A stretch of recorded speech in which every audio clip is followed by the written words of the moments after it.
मेरे प्यारे छात्रों, तो कैसे हैं आप लोग।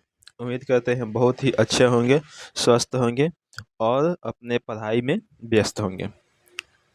ठीक है, तो देखिए, अगर आप भी चाहते हैं मैट्रिक परीक्षा 2026 में अगर आप भी चाहते हैं अपना नंबर 80 से 90% मंगाने के, ठीक है, अगर चाहते हैं कि आपका नंबर 80% से 90% तक आ जाए, ठीक है, तो आपको मैं इस वीडियो में या फिर आप मैं जितने भी वीडियो देख रहे हैं कंटिन्यू देखिए। ठीक है, लगातार देखिए और जो मैं वीडियो बना रहा हूँ उसे भी देखिए और इसके पीछे जो मैंने वीडियो बना दिया है उसे भी देखिए। ठीक है, इससे क्या होगा कि आपको मैंने जितना भी प्रश्न बताया हुआ है आप उस सही प्रश्नों को समझ पाएंगे, उन सही प्रश्नों को हल कर पाएंगे। ठीक है, और मैं आपको ऐसा स्ट्रेटजी बताऊंगा, ऐसा तरीका बताऊंगा जिसको फॉलो करके आप एग्जाम में अच्छे मार्क्स ला सकते हैं। ठीक है, चलिए तो हम लोग शुरुआत करते हैं। तो चलिए देखिए, हम लोग शुरुआत करते हैं। पिछले वीडियो में हम लोगों ने प्रश्न संख्या 10 तक कर लिया था। ठीक है, कक्षा 10 के बायोलॉजी का चैप्टर नंबर हम लोग का 5 चल रहा है। ठीक है, जिसमें आपको मैंने पिछले वीडियो में प्रश्न संख्या 10 तक बता दिया था। आज हम लोगों को पढ़ना है प्रश्न संख्या 11 से।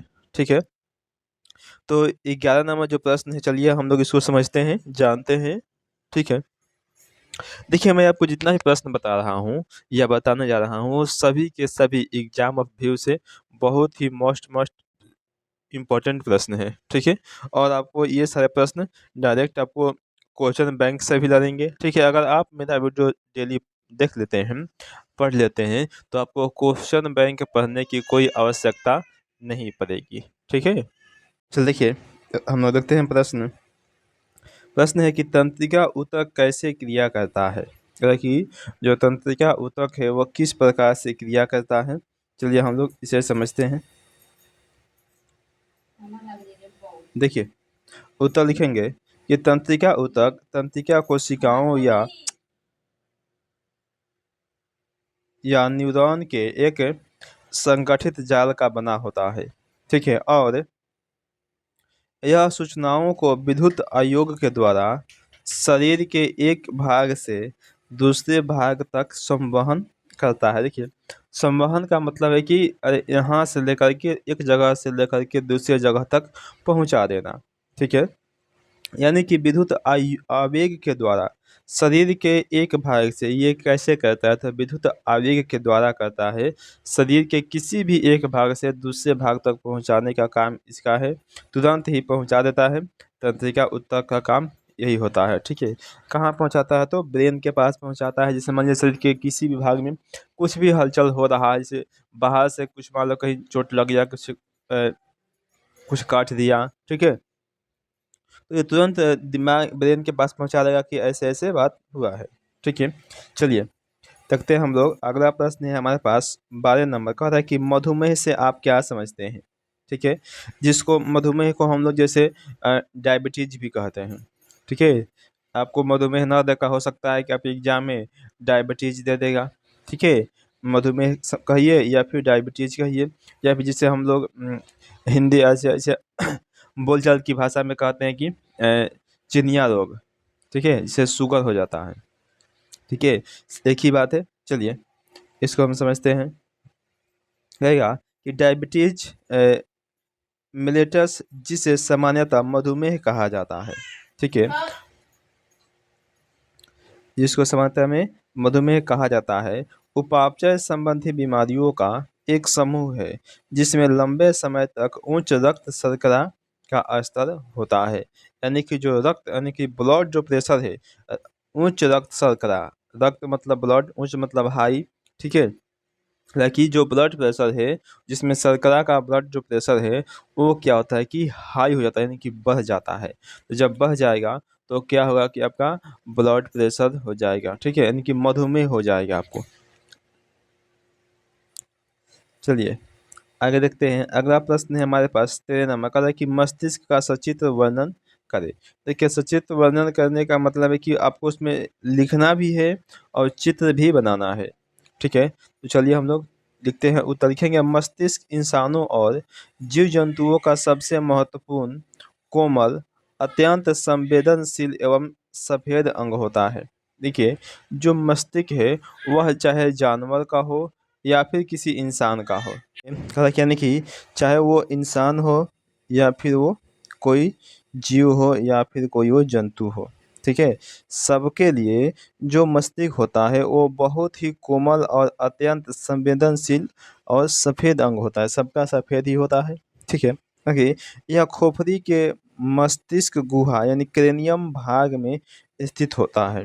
देखिए, जो मस्तिष्क होता है वह खोपड़ी के जो गुहा होता है जिसका नाम है क्रेनियम भाग, वहाँ पर यह जो मस्तिष्क है वो रहता है। मस्तिष्क को पूरे शरीर का सीपीयू कहा जाता है। जैसे कंप्यूटर को क्या बोलते हैं, सीपीयू। कंप्यूटर का दिमाग किसे बोलते हैं, सीपीयू बोलते हैं। वैसे ही ब्रेन जो है क्या है, हमारा पूरे शरीर का दिमाग है। ब्रेन, इसको हम लोग दिमाग बोलते ही हैं। वैसे ही इसको कहा कि पूरे शरीर का क्या है, जो यह जो ब्रेन है वो पूरे शरीर का सीपीयू है, ठीक है। जिसका औसत वजन 1400 ग्राम होता है। देखिए, अगर हम बात करें ब्रेन के वजन के बारे में तो 1.4 केजी इसका वजन होता है, यानी कि लगभग 1400 ग्राम। तथा आयतन 1650 ml होता है, ठीक है। इसका जो आयतन है वो 1650 ml होता है। मस्तिष्क को सुरक्षा प्रदान करने एवं नम रखने का काम सेरिब्रो स्पाइनल द्रव्य करता है, ठीक है। मस्तिष्क के मुख्यतः 3 भाग होते हैं। देखिए, चलिए देखते हैं। पहला जो होता है आपका अग्र भाग होता है, उसके बाद मध्य भाग और पश्चिम मस्तिष्क, ठीक है। यानी कि अग्र मस्तिष्क, मध्य मस्तिष्क और पश्चिम मस्तिष्क। इस मस्तिष्क को 3 भाग में, आगे वाला भाग, बीच वाला भाग और पीछे वाला भाग। तब पहला है आपका अग्र मस्तिष्क। लिखेंगे कि अग्र मस्तिष्क को 2 भागों में बांटा गया है। अब देखिए, जो अग्र मस्तिष्क है इसको भी कितने भागों में बांटा गया है, तो 2 भाग में। पहला है आपका सेरिब्रम। लिखेंगे इसे इसे प्रमस्तिष्क भी कहा जाता है, जो मस्तिष्क का सबसे बड़ा एवं महत्वपूर्ण भाग होता है, ठीक है। इसमें ऊठा और धसा संरचना पाई जाती है, जिसे सल्कस और गाइरस कहते हैं, जो काफ़ी जटिल है, जो काफ़ी जटिल है। इसे ज्ञान, बुद्धि, चतुराई, याददाश्त, योजना बनाने का केंद्र बिंदु भी माना जाता है, ठीक है। देखिए, यानी कि अगर हम बात करें सेरिब्रम का, ठीक है, तो सेरिब्रम ही है जो आपको किसी भी प्रकार का, मान लीजिए अगर कुछ, अगर आप ज्ञान, मान लीजिए अगर आप स्टडी कर रहे हैं, पढ़ाई कर रहे हैं, तो उस ज्ञान को आप कहाँ रखे हुए हैं, तो सेरिब्रम में रखे हुए हैं, ठीक है। कहाँ स्टोर रहता है, तो सेरिब्रम में जा करके सब के सब स्टोर वहाँ पर रहता है, ठीक है। अगर मान लीजिए कि अगर किसी से अगर चतुराई यानी कि चालाकी करते हैं, तो कौन बताता है कि करना है, तो सेरिब्रम ही कहता है कि नहीं, इस काम को इस प्रकार से नहीं, ऐसे करोगे तो जल्दी हो जाएगा। तब ब्रेन का कौन सा हिस्सा काम करता है और कहता है कि इस प्रकार से करो ताकि जल्दी हो जाए, तो वो सेरिब्रम ही होता है, ठीक है। और जितनी भी चीज़ें हमें याद होती है, यानी कि जो भी चीज़ें हम पढ़कर याद करते हैं, वो सभी के सभी हमारा सेरिब्रम में ही होता है। या फिर अगर आप किसी चीज़ की योजना बना रहे हैं, ठीक है, कहीं जाने-ओने, ठीक है। चलिए आगे समझते हैं। देखिए, आगे है आपका कि सेरिब्रम में ही सोचने, समझने और किसी भी चीज़ को याद यानी कि स्मरण रखने की क्षमता होती है। देखिए, यानी कि सेरिब्रम भी है जो आपको सोचने को कहता है कि आप इस बारे में क्या सोच रहे हैं, तो कौन काम कर रहा है? आपके ब्रेन का जो सेरिब्रम हिस्सा है वो काम कर रहा है कि आप क्या सोच रहे हैं। जितना फ़ास्ट काम करेगा, समझिए उतना फ़ास्ट आप सोच पाएँगे। ठीक है? अगर जितना फ़ास्ट काम करेगा, अगर ये सही है, ब्रेन सही है, अच्छा है, लगातार इसको एनर्जी मिल रहा है, तो आपको समझने में भी ये आपको बहुत ही अच्छा काम करेगा। ठीक है? इसलिए सेरिब्रम को बचा कर रखिए, इसमें ज़्यादा उटपटांग चीज़ें ना भरिए। ठीक है? जितना अच्छे से बचा कर रखेंगे, ये उतने अच्छे से आपको समझाएगा। ठीक है? चलिए, किसी काम को कराने की प्रेरणा हमें मस्तिष्क के इसी भाग से मिल पाता है। मतलब किसी काम को करना है, कुछ भी करना है, तो उस काम को करने के लिए जो प्रेरणा मिलती है हमको, यही भाग है वो, जहाँ से हमें मिलता है। जैसे किसी से घृणा करना है, ठीक है? जैसे किसी से प्रेम करना है, डर है, खुशी है, कष्ट है, ठीक है? यानी कि जो भी चीज़ें आ रही है, ब्रेन के हमारे इसी भाग से आता है कि घृणा हो गया। किसी से प्रेम हुआ, तब प्रेम का जो करने की जो मतलब बताता है, जो आपको कहता है कि हाँ इससे प्रेम है, वह इसी भाग से होता है। ठीक है। अगर आपको डर लग रहा है तो समझिए कि आपका ब्रेन का ये वाला हिस्सा क्या हुआ है, डरा हुआ है। अगर ब्रेन का ये वाला हिस्सा अगर आपका डर गया तो आपके अंदर ऑटोमेटिक डर हो जाएगा। अगर ये वाला ब्रेन का हिस्सा खुश है तो ऑटोमेटिक आप खुश हो जाएंगे। अगर ये वाला ब्रेन का हिस्सा आपको उदास है तो आप भी उदास हो जाएंगे। ठीक है, यानी कि समझिए कि आपको हर तरीके से ये ब्रेन जो है आपको कंट्रोल कर रहा है, ब्रेन का ये वाला हिस्सा। ठीक है। चलिए, पर नियंत्रण भी इसी भाग से होता है। जिस व्यक्ति में सेरिब्रम ज़्यादा विकसित न हो वह मंद बुद्धि का रह जाता है। देखिए, अगर हम बात करें सेरिब्रम का, सेरिब्रम को विकसित करना बहुत बहुत ज़रूरी है। ठीक है। देखिए, सेरिब्रम अगर विकसित नहीं होगा, अगर विकसित नहीं हुआ तो समझिए आप मंद बुद्धि का, जिसे नहीं कहते हैं कि अरे गाँव देहात में आदमी बोलता है कि आज आदमी देखने उखने में तो अच्छा है लेकिन उसका दिमाग उमाग काम नहीं करता है। यानी कि सेरिब्रम का, यानी कि ब्रेन का जो सेरिब्रम हिस्सा है, वो अगर काम करना बंद कर कर देगा तो आप किसी भी चीज़ को समझ नहीं पाइएगा। क्या है, कुछ आपको समझ में नहीं आएगा, बस खाना पीना है, झिमला जाइएगा कहीं पे, कुछ आपका मतलब समझ में नहीं आएगा। ठीक है। चल देखिए, अगला हम लोग देखते हैं। देखिए, दूसरा का है आपका कि डायेनसेफ्लॉन। ठीक है, डायेनसेफ्लॉन देखते हैं। इसके तहत थैलेमस एवं हाइपोथैलेमस ग्रंथि पाई जाती है। हाइपोथैलेमस दर्द होना, रोना का अनुभव कराता है। ठीक है। जैसे मान देखिए, जो हाइपोथैलेमस ग्रंथि है, ये क्या करता है कि अगर दर्द हो रहा है, दर्द होने का अनुभव कराता है हाइपोथैलेमस, और रोना का भी अनुभव कराता है हाइपोथैलेमस। यानी कि दर्द होगा, अगर हाइपोथैलेमस काम नहीं करेगा ना, तो आपको कितना भी सुई चुभा दिया जाए, आपको दर्द नहीं होगा। देखिएगा, कभी कभी डॉक्टर क्या होता है, सुई दे देता है, उसमें क्या होता है कि हाइपोथैलेमस ग्रंथि को वो प्रभावित कर देता है, जिससे क्या होता है कि वह आपके अंदर कितनों चुई चुभा देगा, वह हाइपोथैलेमस तो कौन सी है कि डिस्टर्ब है, उसको अथी डिस्टर्ब कर दिया गया है सुई से। ठीक है। इसलिए अब आपको उतना तो अंग समझ में नहीं है कि जा क्या हो रहा है आपको। अब देखिएगा, आपको वहाँ पर काट रहा है, आपको समझ में नहीं आएगा, क्योंकि दर्द हो भी नहीं करेगा। दर्द इसलिए नहीं होगा क्योंकि आपको उसमें हाइपोथैलेमस ग्रंथि को प्रभावित कर दिया गया है दवाई के द्वारा। ठीक है। चलिए, दूसरा का हम लोग देखते हैं मध्य मस्तिष्क। यह मस्तिष्क का सबसे छोटा हिस्सा होता है। इसका प्रमुख कार्य देखना एवं सूचना जैसी क्रियाओं पर नियंत्रण करना होता है। ठीक है। चलिए, अगला देखते हैं हम लोग 3 नंबर, यहाँ पर 3 होगा। पश्च मस्तिष्क लिखेंगे। मस्तिष्क के सबसे पिछले वाले हिस्से को पश्च मस्तिष्क कहा जाता है। पश्च मस्तिष्क में 2 भाग होते हैं। पहला होता है सेरिबेलम या अनुमस्तिष्क, दूसरा का होता है मस्तिष्क स्टेन। ठीक है। लिखेंगे सेरिबेलम में।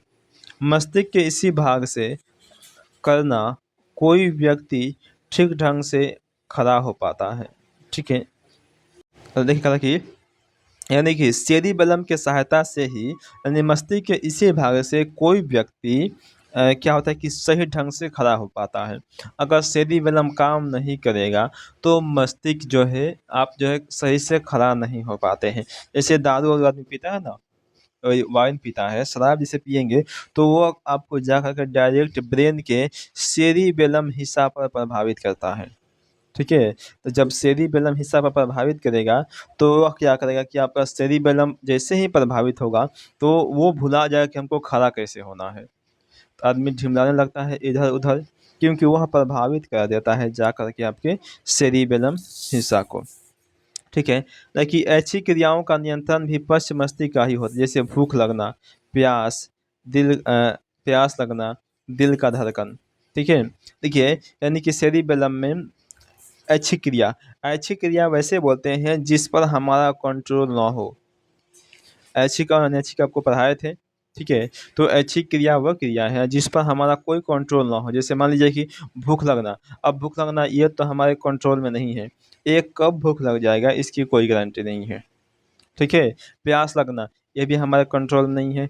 दिल का धड़कन ये भी हमारे कंट्रोल में नहीं है। यानी कि वैसी क्रियाएं जो हमारे कंट्रोल से बाहर है, यानी कि वो ऑटोमेटिक ही होता है हमारे शरीर में, वो सभी क्रियाएं ऐसी क्रियाएं कहलाती है। ठीक है, और जिस पर हमारा कंट्रोल होता है वो अनैच्छिक क्रिया होती है। चलिए आगे देखते हैं। हमारा आगे है मस्तिष्क स्टेम, लिखेंगे यह दो भागों से मिलकर बना है, जिसमें पहले भाग को पॉस बेरोलाई कहते हैं। इसका मुख्य काम सांसों पर नियंत्रण करना होता है, तथा दूसरे भाग को मेडुला ऑब्लांगेटा कहते हैं। यह दिमाग और मेरुरज्जु को जोड़ने का कार्य करता है। सभी संवेदनाओं का चालन मेडुला ऑब्लांगेटा से होकर ही जाता है। अनैच्छिक क्रियाओं का नियंत्रण जैसे खांसना, छींकना छींकना भी यहीं से होता है। ठीक है, चलिए, तो ये आपका प्रश्न खत्म हो गया। हम लोगों का प्रश्न 13 नंबर प्रश्न तक हो गया। ठीक है, तो आज की वीडियो में हम आपको यहीं तक छोड़ देते हैं। अगले वीडियो से हम लोग प्रश्न संख्या 14 से पढ़ेंगे। चलिए, अगर आपको वीडियो अच्छा लगा हो तो प्लीज़ वीडियो को आप लोग लाइक ज़रूर करें और अपने दोस्तों में शेयर भी करें, ताकि जो बच्चे नहीं पढ़ पा रहे हैं सही ढंग से, उन सभी को अच्छे अच्छे आपको हम पढ़ा सकें, और आपको जितना भी प्रश्न है हम आपको सभी प्रश्न का उत्तर दे सकें। ठीक है, और चैनल पर अगर आप नए नए जुड़े हुए हैं तो आप चैनल को सब्सक्राइब भी कर लें, ताकि हर वीडियो के नोटिफिकेशन आपके पास पहुंचता रहे जब जब मैं वीडियो आपको अपलोड कर रहा हूं। ठीक है, चलिए, अगर आपका कोई भी क्यूरी है, अगर आपका कोई भी क्वेश्चन है, तो आप हमसे डायरेक्ट आप हमसे पूछ सकते हैं। कमेंट कीजिए। ठीक है, वीडियो के नीचे जा कर के कमेंट कीजिए कि आप हमें ये प्रश्न नहीं समझ में आ रहा है, चाहे किसी भी सब्जेक्ट का प्रश्न हो।